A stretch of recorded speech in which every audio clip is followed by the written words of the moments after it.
This video is presented by Western and Southern Financial Group, a game plan for your financial future. Every great team starts with a strong foundation, and your future should too.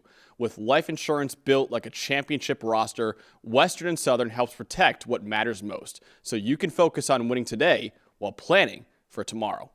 Whether you're just starting your journey, building your dynasty, or ready to retire like a champion, Western and Southern has the right play for your life stage.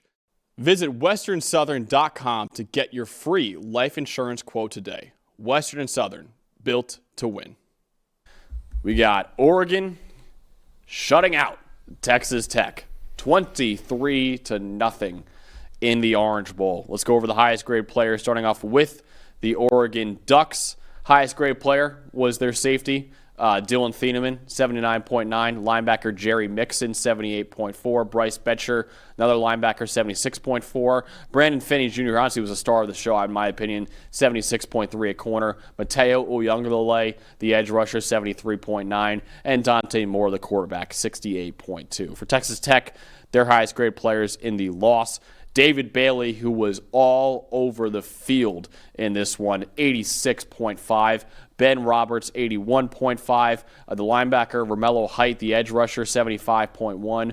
Cornerback, Amir Boyd, 74.7. Tight end, Terrence Carter Jr., 74. And Baron Morton with only a 36.8 grade at quarterback. Dalton, what told the story in this kind of runaway win for the Ducks? I'll go on the Oregon offensive side of things first and foremost. And when I talk about what Ohio State should have done against Miami, Oregon did that against this Texas Tech unit. Let's first and foremost, I know their season's over. They had a great year. Can we just credit Texas Tech's defense real quick? Oh, yeah. I mean, just keeping them in this game. And you think about the 2 touchdowns they gave up on drives of 6 and 27 yards. And the second one at the very end didn't necessarily have to be scored, but Dan Lanning's keeping his foot on the gas. And certainly, whatever he told this team after the James Madison game clicked, right? Because obviously, we talked about there was kind of a somber mood. They didn't play the way they wanted to in the second half. Dan Lanning was hell-bent on finishing this game the way that he wanted to. But either way, my first stat that I have, 38 minutes Oregon had the ball in this game.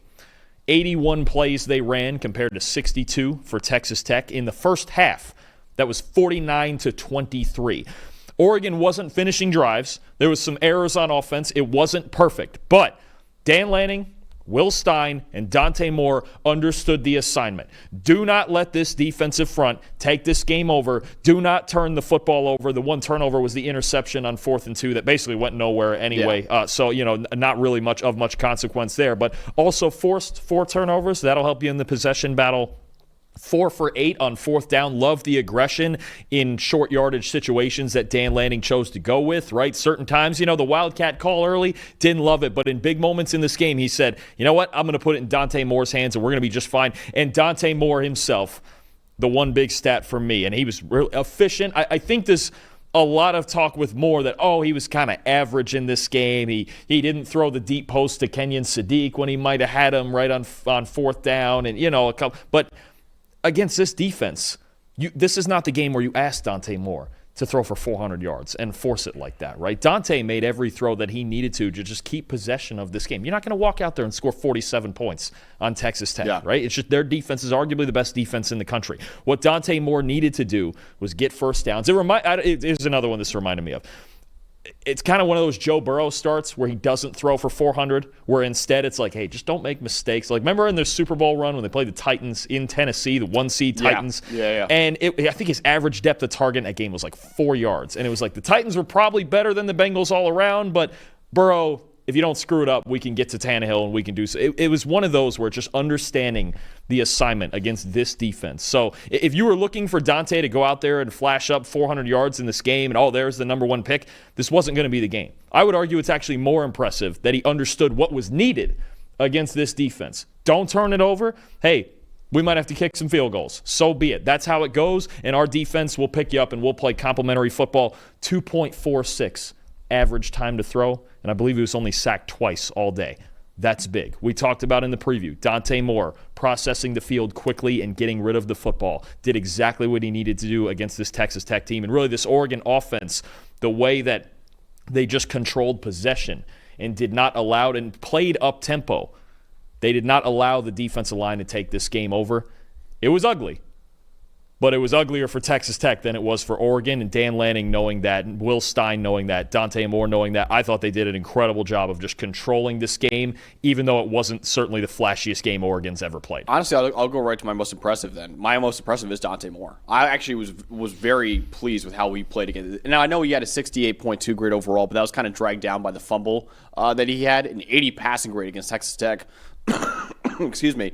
26 for 33 for 234 yards, 2 big-time throws, and 1 turnover-worthy play, and an 84% adjusted completion rate. Like you said, Dalton, average time to throw of under 2.5 seconds. That's what you got to do against this Texas Tech defense. And listen, it wasn't spectacular, but it was more than good enough against what's been the highest-graded defense that we've had in college football all year. He looked every bit like a potential franchise quarterback in the NFL. And I've said this time and time again, he was getting the ball out on time and accurately. Again, in my opinion, right now, he's the number 1 quarterback in the draft. I love Mendoza, and Mendoza was phenomenal against Alabama in that Rose Bowl. But if I'm the Las Vegas Raiders right now, and I have the number 1 overall pick in the draft, I'm taking Dante Moore over Fernando Mendoza right now. I am really, really bullish on this guy's NFL future. I think he could be a really, really good pro. 7th straight game with an average time to throw under 2.6 seconds.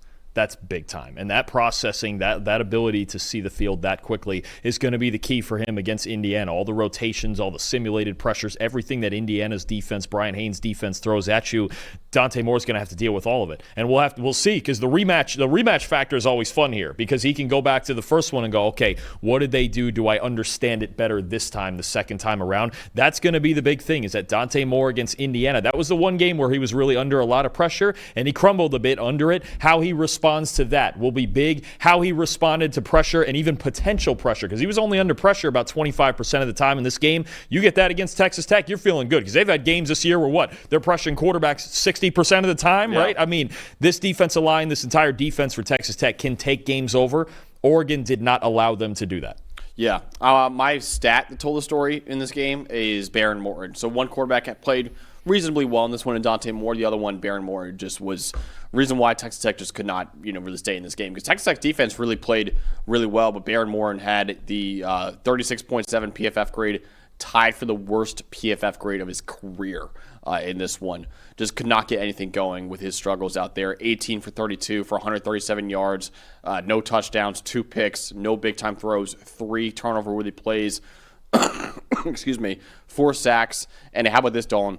A 40 passing grade when he was clean in this game. Only a 40 passing grade when kept clean. Again, you want to see that somewhere in the 80s at least, usually, from a clean pocket. And Baron Moore, I mentioned this in the preview, Baron Moore, when under pressure, that's when he struggles. From a clean pocket, he's been pretty good all year. He's actually a top 25 passing grade from a clean pocket all year. He was objectively terrible from a clean pocket in this one. And actually, I think what really tells the story too, Texas Tech, which didn't really run the ball that well either, they still averaged more yards per run than they did yards per pass in this game. Only 4.3 yards per pass for the Red Raiders. And again, I think Texas Tech's defense put up a valiant effort in this one. There's so many times where they just were going out there and trying to give their offense chances to put them back in this game. But Baron Moore, with quite literally the worst game of his career, that's the reason why Texas Tech had no shot to beat Oregon. They couldn't run the football either. I mean, they had 26 carries for 114 yards. 50 of them were on the one early carry from Jacoby Williams that seemed like it was going to spark the Red Raiders early. So you look at outside of that one carry,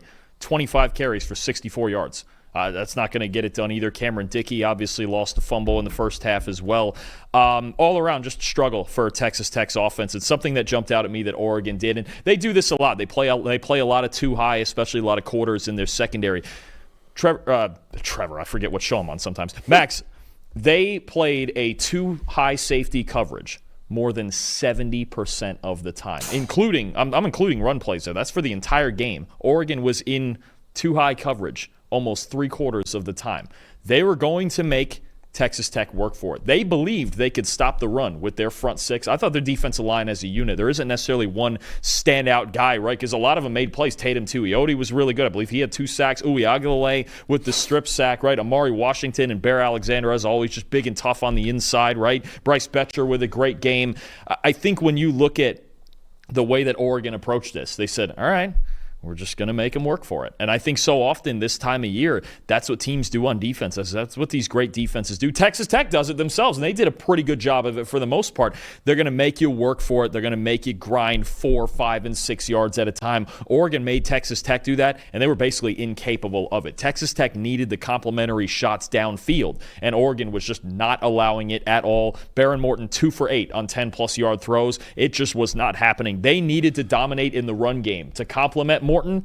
Morton got put in a lot of bad spots because of the lack of run game, and he didn't perform well, even though he wasn't pressured that often either. It was just this was a masterpiece performance from Dan Lanning and Tosh Lupoi on this defense, really. Who do you want to shout out on the Oregon defensive side of the ball? So many guys we could, but let's go to the true freshman cornerback, Brandon Finney Jr. 2 interceptions.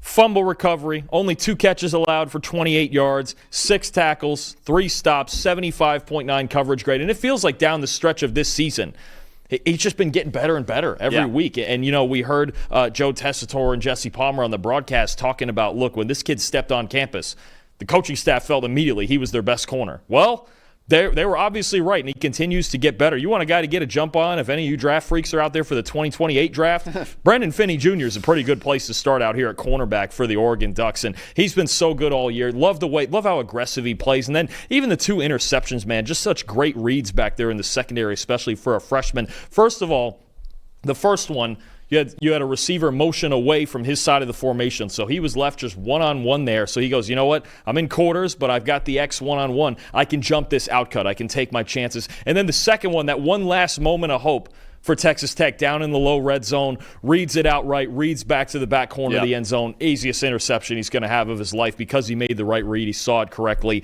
with his eyes there. I mean, Brandon Finney, what an impact he's made, because a lot of veterans in the secondary playing well. Obviously, Dylan Thieneman, the center of it all. He's one of my favorite players in the country. But Finney, having a true freshman cornerback stand out like this on this stage, 3 turnovers. I mean, single-handedly 3 turnovers. Bryce Betcher with the forced fumble on Dickey earlier, and Finney recovered. And then the 2 interceptions. It felt like the one in the end zone really just put this game away. That was Texas Tech's last glimmer of hope. He had an outstanding game, and really, to me, through the second half of the year, he's been one of the best players on their whole team. Yeah, he's been phenomenal, honestly. And just he plays like a veteran, honestly. You mentioned that second interception where he was kind of, covering one receiver and then came off and it made the interception in the end zone. That was a great play by Brandon Finney Jr., too. Yeah, he's been great all year for Oregon. And like I said, 2 picks, fumble recovery. I mean, 3 turnovers right there for one corner. That's pretty special stuff right there for a true freshman corner. So yeah, he's a name to know for sure for the future in college football. But Oregon beating Texas Tech, shutting them out actually in the Orange Bowl. Moving on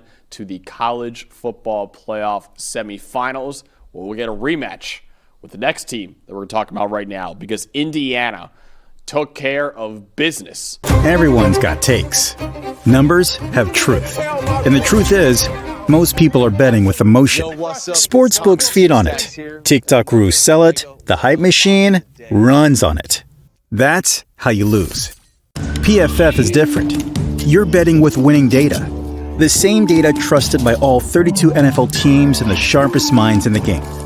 PFF betting tools take every prop, every matchup, every angle, and run them through our custom models. Built on the best football data in the world. What comes back is your edge. Simple, sharp, and built to win. Want to go deeper? PFF puts a pro-level analytics department in your hands, giving you the same insights teams use to find every advantage. Build your game plan with matchup analysis. Project every snap, every matchup, and every edge before kickoff. Because the smartest plays start long before Sunday. Hit rates show how a player performs against their prop and against defenses built the same way. It's the data that gives you real confidence in every pick. Next, Key Insights translates PFF data into the story behind every matchup, giving you the why that powers your bets. From coverage schemes to defensive looks, it's the context that turns raw numbers into winning decisions. When you're ready to take action, filter through every prop on the market and focus on the opportunities that matter, by game, matchup, or value. Then, shop for the best available line in your area and tap your book of choice to place the bet instantly. Everyone's got takes, but now you've got truth. Bet with data, win with PFF.